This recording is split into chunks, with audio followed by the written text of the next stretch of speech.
ரோகிணி பண்ண திருட்டுத்தனம் எல்லாமே இப்போது வெளிய வந்துடுச்சு. இருந்தாலும் விஜயா போய் ரோகிணிட்ட கேட்குறாங்க, "ஏன்டி ரோகிணி, எல்லாரும் என்னென்னமோ சொல்கிறாங்களே, நீ உண்மையிலேயே 2வது குழந்தைக்கு பத்தி தான் விசாரிக்க போனியா?" அப்படின்னு கேட்க, ரோகிணி ஒரு கட்டத்துக்கு மேலே எல்லாருக்கும் உண்மை தெரிஞ்சு போச்சு, நம்ம இனிமேல் மறைக்க வேணாம்னு சொல்லிட்டு, "ஆமாம் ஆண்டி, 2வது குழந்தைக்கு தான் போனேன். ஆனால் முதல் குழந்தை அப்படிங்கிறது எப்போ நம்ம மனோஜ் வந்து திருட்டுத்தனம் பண்ணி உங்கள்கிட்ட மாட்டிக்கிட்டு வெளியில் போனாரோ, அப்போ தான் எனக்கு முதல் குழந்தை கருத்தரிச்சது. ஆனால் அந்த சந்தோஷமான செய்தி சொல்கிறதுக்குள்ளேயே இப்படி ஒரு விஷயம் நடந்து முடிஞ்சுது. அந்த நேரத்தில் நான் ரொம்பவே டிப்ரெஷனில் அழுதுகிட்டு இருந்தேன். அந்த டிப்ரெஷனில் அந்த குழந்தை கரு கலைஞ்சு போயிடுச்சு. இருந்தாலும் இதெல்லாம் உங்கள்கிட்ட சொன்னோம்னா கண்டிப்பாக நீங்கள் எல்லாம் மிகப்பெரிய அளவுல ஒரு துக்கத்தில் மூழ்கிடுவீங்க அப்படின்னு சொல்லி அதை என் மனசுக்குள்ளேயே போட்டு நான் கஷ்டப்படுத்திக்கிட்டேன். யார்கிட்டையும் சொல்லவே இல்லை. அதுக்காக இப்போது 2வது குழந்தை பொறக்கிறதுக்கு வேறு எதுவும் ஆபத்து இருக்குமா? இல்லை ஏதாவது பிரச்சனை இருக்குமான்னு சொல்லி கேட்க தான் ஹாஸ்பிட்டல் போனேன்.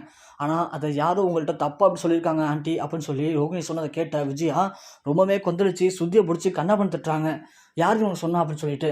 ஸ்ருதி உடனே மீனாவும் சீதாவும் சொன்னான்னு சொன்ன உடனே மீனாவும் சீதாவை பார்த்து விஜயா பயங்கரமாக கொந்தளிக்கிறாங்க.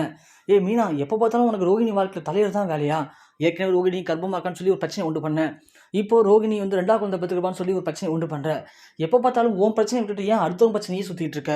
உனக்கு வேறு வேலையே கிடையாதா? உன் பொழப்பே நாறிக்கிட்டு இருக்கு. நீ ஏன்டி அடுத்தவங்கள பற்றி யோசிச்சுட்டு இருக்க?" அப்படின்னு சொல்லி விஜயா கண்டபடி திட்டுறாங்க.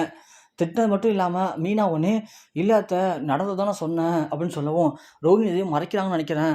"ரோகிணி, உண்மையை சொல்லுங்கள், ஏன் அப்படி பண்ணுறீங்கன்னு?" கேட்கவுடனே கடுப்பான விஜயா, "என்னடி ஆவான்னு ரோகிணிகிட்டே பேசிகிட்டு இருக்க?